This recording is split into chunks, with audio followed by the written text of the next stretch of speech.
ನೋಡಿ ನಮ್ಮ ಕಡೆ ಮಾಡುವಂತಹ ಬೇಳೆ ಹೋಳಿಗೆ ರೆಸಿಪಿ ತೋರಿಸ್ತಾ ಇದ್ದೀನಿ. ಭಾಳ ಅಂದ್ರೆ ಭಾಳ ಟೇಸ್ಟ್ ಕೊಡ್ತೈತಿ ಇದು. ಒಂದ್ಸಲ ಟ್ರೈ ಮಾಡ್ರಿ.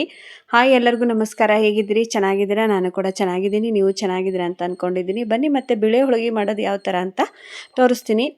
ಪಟ್ಟಂತ ನೋಡ್ಕೊಂಬಂದ್ಬಿಡೋಣ. ಇಲ್ಲಿ ನಾನು ಅರ್ಧ ಕೆಜಿ ಆಗೋಷ್ಟು ಮೈದಾ ಹಿಟ್ಟನ್ನು ತೊಗೊಂಡಿದ್ದೀನಿ.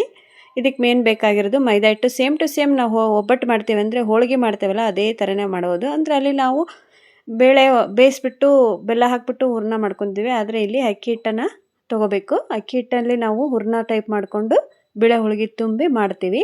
ಸ್ವಲ್ಪ ಉಪ್ಪನ್ನು ಹಾಕಿ ಮತ್ತು ನೀರನ್ನು ಹಾಕಿ ಕಲಿಸ್ಕೊಳ್ಳಿ. ಎಣ್ಣೆನ ಇದರಲ್ಲೇನು ಹಾಕೋದಕ್ಕೆ ಹೋಗ್ಬಿಡಿ ಹಿಟ್ಟಲ್ಲಿ. ನಾವೇನು ಹೋಳಿಗೆ ಅಂದರೆ ಒಬ್ಬಟ್ಟು ಅಂತಿರಲ್ಲ, ಒಬ್ಬಟ್ಟು ಕಲಿಸ್ಕೊತೀವಲ್ಲ ಸೇಮ್ ಟು ಸೇಮ್ ಅದೇ ಥರನೇ ಹಿಟ್ಟನ್ನು ಕಲಿಸ್ಕೋಬೇಕು. ಬನ್ನಿ ಸ್ವಲ್ಪ ನೀರು ಹಾಕ್ಕೊಂಡು ಕಲಿಸ್ಕೊಳ್ಳಿ ಹಿಟ್ಟನ್ನು. ನೋಡಿ ನಮ್ಮ ಸೈಡ್ ತುಂಬ ಮಾಡ್ತೀವಿ ನಾವು ಬಿಳೆ ಹೋಳಿಗೆ ಮತ್ತು ಖಾರದ ಹೋಳಿಗೆ ಇವನ್ನೆಲ್ಲ ಮಾಡ್ತಾನೆ ಇರ್ತೀವಿ. ಇದು ಮಾತ್ರ ಭಾಳ ಟೇಸ್ಟ್ ಆಕತಿ. ಇದಕ್ಕೆ ಕೆಂಪನ ಚಟ್ನಿ, ಕೊಬ್ಬರಿ ಚಟ್ನಿ ಮತ್ತು ಆಲೂಗಡ್ಡೆ ಪಲ್ಯ ಮಾಡ್ಕೊಳ್ಳೋದಿದ್ರೆ ಮಾಡ್ಕೊತಾರೆ. ಆಲೂಗಡ್ಡೆ ಪಲ್ಯನೇ ನಾನು ಮಾಡಿರೋದು. ಕೆಂಪನ ಚಟ್ನಿನೂ ಸಹಿತ ತಿಂತಾರೆ. ಚೆನ್ನಾಗಾಗುತ್ತೆ ಫ್ರೆಂಡ್ಸ್. ಇದು ಅಷ್ಟು ಸಖತ್ತಾಗೆ ಬರ್ತವೆ. ನೋಡಿ ಸ್ವಲ್ಪ ನೀರನ್ನು ಹಾಕ್ಕೊಂಡು ಹಿಟ್ಟನ್ನು ಒಬ್ಬಟ್ಟಿಗೆ ಏನು ಕಲಿಸ್ಕೊತೀವಲ್ಲ ನಾವು ಹಿಟ್ಟು, ಹೋಳಿಗೆ ಹಿಟ್ಟಿಗೆ ಆ ಥರ ಕಲಿಸ್ಕೊಳ್ಳಿ. ನೋಡಿ ಈ ಹದಕ್ಕೆ ಹಿಟ್ಟನ್ನು ಕಲಸಿ ಇಟ್ಬಿಡಿ. ಇದ್ರ ಮೇಲೇ ಸ್ವಲ್ಪ ಎಣ್ಣೆನ ಹಾಕಿಬಿಟ್ಟು ಅದು ಎಣ್ಣೆಲೇ ನೆನ್ಕೊಂಡ್ಬಿಡುತ್ತೆ ಹಿಟ್ಟು. ನೋಡಿ ನೀರು ಮತ್ತು ಉಪ್ಪು ಹಾಕಿ ನಾವು ಕಲಿಸ್ಕೊಂಡಿರ್ತೇವಲ್ವ, ಲಾಸ್ಟಿಗೆ ಎಣ್ಣೆನ ನಾವು ಹಾಕಬೇಕು. ಯಾವುದಕ್ಕಾದ್ರೂ ಅಷ್ಟೇ, ನಾವು ಒಬ್ಬಟ್ಟು ಮಾಡೋಕ್ಕಾದ್ರೆ ಇದೇ ಥರ ನಾವು ಮಾಡಿ ಕಲಸಿಟ್ಟಿರ್ತೀವಿ. ಯಾಕಂದರೆ ಎಷ್ಟು ಹಿಟ್ಟು ನೆನೀತೈತಲ್ವ ಎಣ್ಣೆಲಿ ಅಷ್ಟು ಚೆನ್ನಾಗಿ ಬರ್ತವೆ ಹೋಳಿಗೆಗಳು.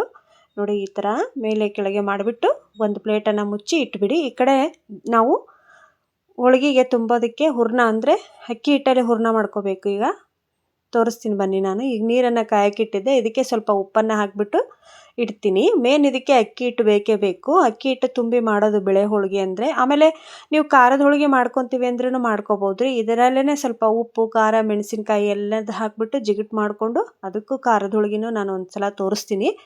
ಇವಾಗ ನೋಡಿ ನೀರು ಕಾಯ್ದ ತಕ್ಷಣ ನಾವೇನು ಜಿಗುಟು ಮಾಡ್ಕೊತೀವಲ್ಲ ರೊಟ್ಟಿಗೆ, ಅದೇ ಥರನೇ ಅಕ್ಕಿ ಹಿಟ್ಟನ್ನು ಹಾಕ್ತಾಯಿದ್ದೀನಿ. ನೀವು ನೋಡಿ ಜನದ ಮೇಲೆ ಎಷ್ಟು ಬೇಕಾಗತ್ತಲ್ಲ ಅಷ್ಟು ಅಕ್ಕಿ ಹಿಟ್ಟನ್ನು ಹಾಕ್ರಿ.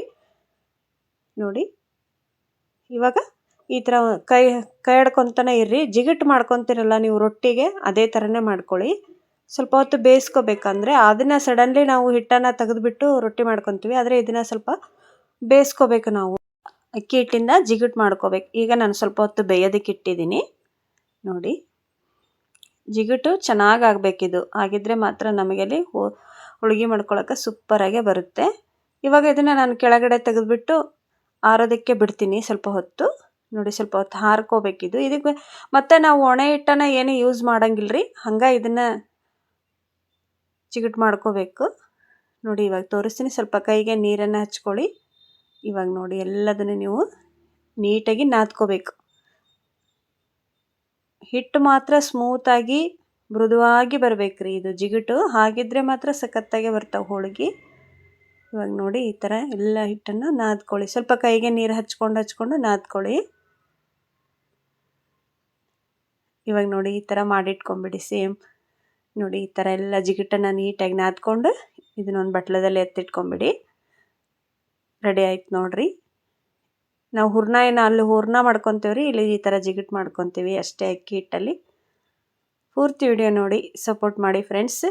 ಈ ಕಡೆ ನೋಡಿರಿ ನಾನು ಆವಾಗಲೇ ಹಿಟ್ಟನ್ನು ಕಲಸಿಟ್ಟಿದ್ದೆಲ್ಲ, ಇವಾಗ ಅದನ್ನು ಸಹಿತ ರೆಡಿ ಮಾಡ್ಕೊತೀನಿ. ಮೇಲ್ಗಡೆ ಎಣ್ಣೆ ಹಾಕಿಟ್ಟಿದ್ದೆ. ಇನ್ನೂ ಸ್ವಲ್ಪ ಕೈಗೆ ಎಣ್ಣೆನ ಹಚ್ಕೊಂಡು ರೆಡಿ ಮಾಡ್ಕೊತೀನಿ. ನೋಡಿ ಇವಾಗ ಹಿಟ್ಟು ಸಹಿತ ರೆಡಿ ಆಯಿತು ನನಗೆ ಹೋಳಿಗೆಗೆ. ಇವಾಗ ರೆಡಿ ಮಾಡಿಕೊಂಡು ಇಟ್ಕೊಳ್ಳಿ. ಈ ಕಡೆ ದೋಸೆ ಹಂಚು ಅಂದರೆ ನಾನು ಈ ಥರ ಹಂಚನ್ನು ಯೂಸ್ ಮಾಡ್ತೀನಿ. ಕಾಯಕ್ಕಿಟ್ಟಿದ್ದೆ ನೋಡಿ. ಆ ಥರ ಹಂಚಲ್ಲಿ ಚೆನ್ನಾಗಿ ಬರ್ತವೆ. ನಾವು ಇನ್ನೂ ಇದೆ ನಮಗೆ ಹಂಚು, ಆದರೆ ಈ ಥರ ಹಂಚನ್ನು ನಾನು ಯೂಸ್ ಮಾಡ್ತೀನಿ ಜಾಸ್ತಿ ಈ ಥರ ಹೋಳಿಗೆ ಮಾಡೋದಕ್ಕೆ. ಮತ್ತು ನೋಡಿ ಇವಾಗ ಕೈಗೆ ಎಣ್ಣೆನ ಹಚ್ಕೊಂಡು ನಾವು ಹೋಳಿಗೆ ಏನು ಮಾಡ್ಕೊತೀವಲ್ಲ ಅದೇ ಥರನೇ, ಇದೇನು ಸಮಸ್ಯೆ ಇಲ್ಲ. ಹೋಳಿಗೆ ಮಾಡೋರು ಕಲ್ತ್ವಿ ಅಂದರೆ ಆರಾಮಾಗಿ ಮಾಡ್ಕೊಬೋದು ಈ ಥರ ಹೋಳಿಗೆನ.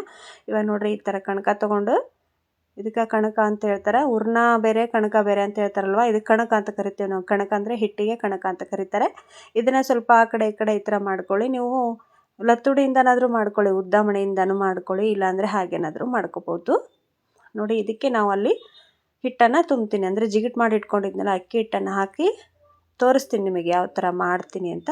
ನೋಡಿ ಈ ಥರ ಒಂದು ಪ್ಲಾಸ್ಟಿಕ್ ಕವರನ್ನು ಹೋಳಿಗೆ ಕವರ್ ಬಂದೇ ಬರ್ತವೆ, ಎಲ್ಲರ ಅಂಗಡೀಲಿ ಇರ್ತವೆ. ನಾನು ಈ ಥರ ಒಂದೆರಡು ತಂದು ಇಟ್ಕೊಂಡಿರ್ತೀನಿ, ಇಲ್ಲ ಒಂದು 20 ರೂಪಾಯಿಗೆ ಎಷ್ಟಾಕಂದ ಕೊಟ್ಟಿರ್ತಾರೆ. ನಿಮಗೆ ವೇಸ್ಟ್ ಆಯಿತು ಅಂದರೆ ಬೇಕಾದ್ರೆ ಮತ್ತೆ ಹೋಗೋದು ಮತ್ತೆ ತೊಗೋಬೋದು. ಈ ಥರ ಒಂದು ಕವರ್ ತೊಗೊಳ್ಳಿ, ಇಲ್ಲಾಂದರೆ ಎಣ್ಣೆದು ಇರುತ್ತಲ್ಲ ಪ್ಯಾಕೆಟ್, ಅದನ್ನಾದರೂ ಇಟ್ಕೋಬೋದು. ಈ ಥರ ನಾನು ಕವರನ್ನೇ ರೆಡಿ ಮಾಡಿ ಇಟ್ಕೊಂಡಿರ್ತೀನಿ. ಇವಾಗ ನೋಡಿರಿ ಮೇಲ್ಗಡೆ ಈ ಥರ ತಟ್ಕೊಂಡು ಮೇಲ್ಗಡೆ ಹಿಟ್ಟು ಜಾಸ್ತಿ ಬರುತ್ತಲ್ಲ ಅದನ್ನು ತೆಗೆದುಬಿಡಿ ಫ್ರೆಂಡ್ಸ್. ನೋಡಿ ಈ ಥರ ಹಿಟ್ಟು ಮೇಲ್ಗಡೆ ಬರುತ್ತಲ್ವ ಅದನ್ನು ತೆಗೆದುಬಿಡಿ. ಇವಾಗ ನಾನು ಕಣಕದಲ್ಲಿ ತುಂಬಿಕೊಂಡೆಲ್ಲ ಹಿಟ್ಟನ್ನು ಇವಾಗ ಈ ಥರ ನೋಡಿರಿ ಈ ಥರ ಅಮಿಕ್ಬಿಡಿ.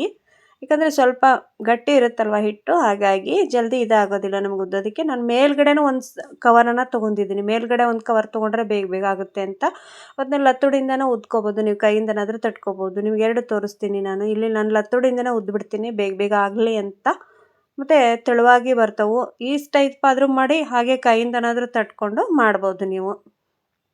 ನೋಡಿ ಇವಾಗ ತೋರಿಸ್ತೀನಿ ನಾನು. ಈ ಥರ ಲತ್ತುಗಳಿಂದ ಈ ಸುತ್ತಲೂ ಈ ಥರ ಮಾಡ್ಕೊತ ಬಂದ್ರಿ ಅಂದರೆ ತೆಳ್ಳಗೆ ಬಂದ್ಬಿಡ್ತವೆ. ದಪ್ಪ ಆದರೂ ಪರವಾಗಿಲ್ಲ ಫ್ರೆಂಡ್ಸ್, ಯಾಕಂದರೆ ಮೃದುವಾಗಿರ್ತವೆ. ಈ ಅಕ್ಕಿ ಹಿಟ್ಟಿಂದು ಬಿಳಿ ಹೋಳಿಗೆ ಮಾಡಿರ್ತೇವಲ್ಲ, ತುಂಬ ಅಂದರೆ ತುಂಬ ಮೃದುವಾಗಿ ಬರ್ತವೆ. ನೀವು ಸಾಯಂಕಾಲವರೆಗೂ ಇಟ್ಕೊಂಡು ತಿನ್ಬೋದು ಇದನ್ನು ಮಾತ್ರ. ನೋಡಿ ಇವಾಗ ರೆಡಿ ಆಯಿತು, ಏನೂ ಹರಿಯೋದಿಲ್ಲ ಅದು. ಫಸ್ಟಿಗೆ ಒಂದು 2-3 ಹರಿದ್ರೂ ಸಹಿತ ಏನೂ ಆಗೋದಿಲ್ಲ. ಫಸ್ಟ್ ಕಲ್ಕೊಳ್ಳೋರಾದರೆ ಪರವಾಗಿಲ್ಲ ಫ್ರೆಂಡ್ಸ್, ಏನೂ ಆಗೋದಿಲ್ಲ. ಬರ್ತಾ ಕೈಯಿಂದ ಸ್ವಲ್ಪ ಆ ಕಡೆ ಈ ಕಡೆ ಹಿಂಗೆ ಅದಿಮಿಟ್ರೆ ಆಗೋಯ್ತು. ಬನ್ನಿ ಇವಾಗ ಇದನ್ನು ತೆಗಿತೀನಿ. ನೋಡಿ ನಾನು ಕವರು. ನೋಡಿ ಹಾಗೆ ಮಾಡ್ಕೊಳ್ಳೋದಿದ್ರೆ ನೀವು ಹಾಗೆ ಮಾಡ್ಕೊಳ್ಳಿ, ಕವರಿನ ಅವಶ್ಯಕತೆ ಇರೋದಿಲ್ಲ. ನೋಡಿ ನಾನು 2 ನಿಮಗೆ ತೋರಿಸ್ತೀನಿ. ಇವಾಗ ತೆಗಿತೀನಿ ನಾನು ಕವರ. ನಾವು ಜಾಸ್ತಿ ಶ್ರಾವಣದಲ್ಲಿ ಮಾಡ್ತೀವಿ ರೀ ಬಿಳಿ ಹೋಳಿಗೆ, ಖಾರದ ಹೋಳಿಗೆ ಮತ್ತು ಸಣ್ಣ ಶಾವಿಗೆ ಅಂತೂ ತುಂಬ ಸಖತ್ತಾಗೆ ಬರ್ತವೆ ಫ್ರೆಂಡ್ಸ್. ಒಂದಿನ ತೋರಿಸ್ತೀನಿ ನಿಮಗೆ ಅದನ್ನು. ನೋಡಿ ಇವಾಗ ನಾನು ಎತ್ಬಿಟ್ಟು ನೋಡಿ ಇವಾಗ ತೋರಿಸ್ತೀನಿ ನಿಮಗೆ. ಆವಾಗಲೇ ಹಂಚು ಕಾಯೋದಕ್ಕೆ ಇಟ್ಟಿದ್ದೆ. ನೋಡಿ ಈ ಥರ ದೋಸೆ ಹಂಚು ದಪ್ಪ ಇರೋದೇ ತೊಗೊಳ್ಳಿ, ಚೆನ್ನಾಗಿ ಬರುತ್ತೆ. ಇಲ್ಲ ಅಂದರೆ ಇಲ್ಲ, ಮಾಮೂಲಿ ಇರುತ್ತಲ್ಲ ಆ ಥರನೇ ತೊಗೊಳ್ಳಿ. ನೋಡಿ ಹಂಚಿಗೆ ನಾನು ಎಣ್ಣೆನ ಸವರಿದೆ ಅಲ್ವಾ, ಮೇಲ್ಗಡೆನೂ ಸಹಿತ ಎಣ್ಣೆ ಹಾಕ್ತೀನಿ. ನೋಡಿ ಈ ಥರ ನೋಡಿ. ಈಗ ತಿರುಗಿ ಹಾಕ್ತೀನಿ ನೋಡಿ ನಾನು. ನೋಡಿ ಈ ಥರ ಉಬ್ಬಿ ಬರ್ತವು, ಚೆನ್ನಾಗಿ ಬರ್ತವು, ಟ್ರೈ ಮಾಡಿ ನೋಡಿ. ಸ್ವಲ್ಪ ಹೊತ್ತು ಆ ಕಡೆ ಈ ಕಡೆ ನೀವು ಬೇಯಿಸ್ಕೋಬೇಕು. ಒಂದು ಚುಂಚಕ ಇರುತ್ತಲ್ಲ, ಈ ಥರ ಚುಂಚಕ ತೊಗೊಂಡು ಆ ಕಡೆ ಈ ಕಡೆ ಈ ಥರ ಒತ್ತಬೇಕು. 2 ಕಡೆನೂ ಬೇಯಿಸ್ಕೊಳ್ಳಿ. ನೋಡಿ ಆ ಕಡೆ ಈ ಕಡೆ 2 ಕಡೆ ಬೇಯಿಸ್ಕೊಂಡು ಈ ಥರ ತಗೊಂಡ್ರೆ ರೆಡಿ ಆಯ್ತು ನೋಡಿರಿ ಬಿಳೆ ಹೋಳಿಗೆ. ಇಷ್ಟ ಆಯ್ತಲ್ವಾ ಫ್ರೆಂಡ್ಸ್? ಇಷ್ಟ ಆಗುತ್ತೆ ಅಂತ ಅಂದ್ಕೊಂಡಿದ್ದೀನಿ. ಖಂಡಿತ ಟ್ರೈ ಮಾಡಿರಿ. ಈ ಥರ ಹಾಟ್ ಬಾಕ್ಸಿಗೆ ಹಾಕಿಟ್ರಿ ಅಂದರೆ ಬಿಸಿ ಹಂಗೆ ಇರ್ತವೆ, ನೀವು ಮತ್ತೆ ಬೇಕಾದಾಗ ತಿನ್ಬೋದು. ಈಗ ಇನ್ನೊಂದು ಥರ ಮಾಡೋದು ತೋರಿಸ್ತೀನಿ ನೋಡಿ. ಹಾಗೆ ನೀವು ಪ್ಲಾಸ್ಟಿಕ್ ಕವರ್ ಇಲ್ದೇ ಹಾಗೆ ತಟ್ಟಿ ಮಾಡ್ಬೋದು, ಅದನ್ನು ಸಹಿತ ತೋರಿಸ್ತೀನಿ ನಾನು ನಿಮಗೆ.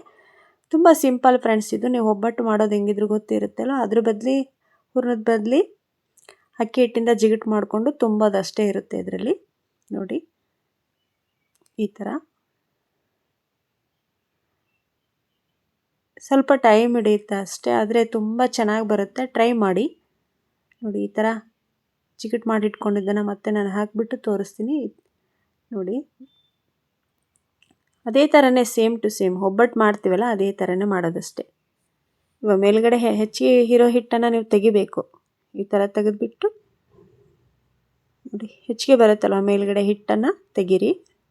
ಇವಾಗ ಕೈಯಿಂದನೇ ಈ ಥರ ಮಾಡ್ಕೊಳ್ಳಿ. ಮೇಲ್ಗಡೆ ಪ್ಲಾಸ್ಟಿಕ್ಗೆ ಹಾಕೋದೇನು ಬೇಡ, ಈ ಥರನೂ ಮಾಡ್ಕೋಬೋದು. ಅದು ಸ್ವಲ್ಪ ಲತ್ತುಡಿಗೆ ಎಣ್ಣೆ ಹಚ್ಕೊತಾ ಇರಿ, ಯಾಕಂದರೆ ಈ ಥರ ಹಿಡಿಯೋದಿಲ್ಲ, ಅದು ಅಂದರೆ ಹತ್ತೋದಿಲ್ಲ ಹಿಟ್ಟು. ನೋಡಿ ಈ ಥರ ಮಾಡ್ಕೊತ ಇದನ್ನು ಸಹಿತ ತೋರಿಸ್ತೀನಿ ನಾನು ನಿಮಗೆ. ನೋಡಿ ಎಷ್ಟು ಕಷ್ಟ ಗೊತ್ತಾ ಫ್ರೆಂಡ್ಸ್ ವಿಡಿಯೋ ಮಾಡೋದಂದರೆ ನಮಗೆ. ಮಾಮೂಲಿ ನಾವು ಮನೇಲಿ ಮಾಡ್ಕೊಡೋದಾದರೆ ಬೇಗ ಮಾಡಿಬಿಡ್ತೀವಲ್ಲ, ವಿಡಿಯೋ ಮಾಡೋದಿದೆಯಲ್ಲ ತುಂಬ ಕಷ್ಟ. ಅದ್ರ ಖುಷಿ ನನಗೆ ಅಡುಗೆಯನ್ನು ಮಾಡಿ ಹಾಕೋದಕ್ಕೆ, ಅಡುಗೆ ಮಾಡಿ ವಿಡಿಯೋನ ಹಾಕೋದಕ್ಕೆ ಭಾಳ ಖುಷಿ ಅನ್ನಿಸ್ತತಿ. ನಿಮ್ಗೆ ಖುಷಿ ಆದರೆ ನಮಗೂ ಖುಷಿ ಅನ್ನಿಸ್ತತಿ. ಅದಕ್ಕೆ ಟ್ರೈ ಮಾಡಿ. ಈ ಥರ ಸಖತ್ತಾಗಿರುವಂತಹ ಬಿಳಿ ಹೋಳಿಗೆ ರೆಸಿಪಿ ತೋರಿಸಿದ್ದೀನಿ. ಇಷ್ಟ ಆಗಿದೆ ಅಂತ ಅನ್ಕೋತೀನಿ. ದಯವಿಟ್ಟು ವಿಡಿಯೋ ಸ್ಕಿಪ್ ಮಾಡಬೇಡ್ರಿ. ಆ ಹೋಳಿಗೆನ ಹಾಕ್ಬಿಟ್ಟು ನಾನು ಇದು ಮಾಡ್ಕೊತಾ ಇದ್ದೀನಿ. ಬೇಕಾದ್ರೆ ತುಪ್ಪನಾದರೂ ಹಾಕಿ ನೀವು ಎಣ್ಣೆ ಬದಲು ತುಪ್ಪ ಯೂಸ್ ಮಾಡ್ಬೋದು, ಆದರೆ ತುಪ್ಪ ಜಾಸ್ತಿ ತಿನ್ನಬಾರ್ದು ಅಂತ ಈ ಥರ ಎಣ್ಣೆನ ಯೂಸ್ ಮಾಡಿ. ಇವತ್ತಿನ ವಿಡಿಯೋ ಸ್ವಲ್ಪ ಲಾಂಗ್ ಇದೆ, ಹಾಗಂತ ನೋಡೋದನ್ನು ಬಿಡಬೇಡಿ. ಪೂರ್ತಿ ವಿಡಿಯೋ ನೋಡಿರಿ, ಸಪೋರ್ಟ್ ಮಾಡಿ. ಮತ್ತು ಬಿಳಿ ಹೋಳಿಗೆ ರೆಸಿಪಿ ಹೇಗಿತ್ತು ಅಂತ ಹೇಳಿ. ವಿಡಿಯೋದಲ್ಲಿ ಏನಾದರೂ ತಪ್ಪಿದ್ರೆ ಕ್ಷಮಿಸ್ರಿ, ಸ್ವಲ್ಪ ಕೋಲ್ಡ್ ಆಗಿದೆ, ಹಾಗಾಗಿ ಧ್ವನಿ ಸ್ವಲ್ಪ ಚೇಂಜ್ ಇದೆ. ಬನ್ನಿ ಬಿಸಿ ಬಿಸಿ ಬಿಳಿ ಹೋಳಿಗೆ ತಿನ್ನೋಣ. ಅದ್ರ ಜೊತೆಗೆ ಆಲೂಗಡ್ಡೆ ಪಲ್ಯ ಮಾಡಿದ್ದೆ ಮತ್ತು ಕೊಬ್ಬರಿ ಚಟ್ನಿ ಮಾಡಿದ್ದೀರಿ. ಕೆಂಪನ ಚಟ್ನಿನೂ ಇದೆ, ಬಟ್ ಕೆಂಪನ ಚಟ್ನಿನೂ ಮಾಡಿರ್ತೀನಿ, ಅದು ಮಾತ್ರ ಇದ್ದೇ ಇರುತ್ತೆ, ಅದನ್ನು ಹಚ್ಕೊಳ್ತೀನಿ, ಚೆನ್ನಾಗಾಗುತ್ತೆ. ಆಲೂಗಡ್ಡೆ ಪಲ್ಯ ಮತ್ತು ಕೊಬ್ಬರಿ ಚಟ್ನಿ ರೆಡಿಯಾಗೈತಿ. ಬನ್ನಿ ತಿನ್ನೋಣ ಎಲ್ಲರೂ. ಮಸ್ತಾಗಿರುವಂಥ ಬಿಳಿ ಹೋಳಿಗೆ ರೆಸಿಪಿ ಹೇಗಿತ್ತು ಅಂತ ಕಮೆಂಟ್ ಬಾಕ್ಸೊಳಗೆ ಹೇಳಿ. ಮತ್ತೆ ಸಿಗ್ತೀನಿ. ಎಲ್ಲರಿಗೂ ಧನ್ಯವಾದಗಳು ಫ್ರೆಂಡ್ಸ್. ಪೂರ್ತಿ ವಿಡಿಯೋ ನೋಡ್ತೀರಾ ಅಂತ ಅಂದ್ಕೊಂಡಿದ್ದೀನಿ. ಲೈಕ್ ಮಾಡೋದನ್ನು ಮರಿಬೇಡಿ.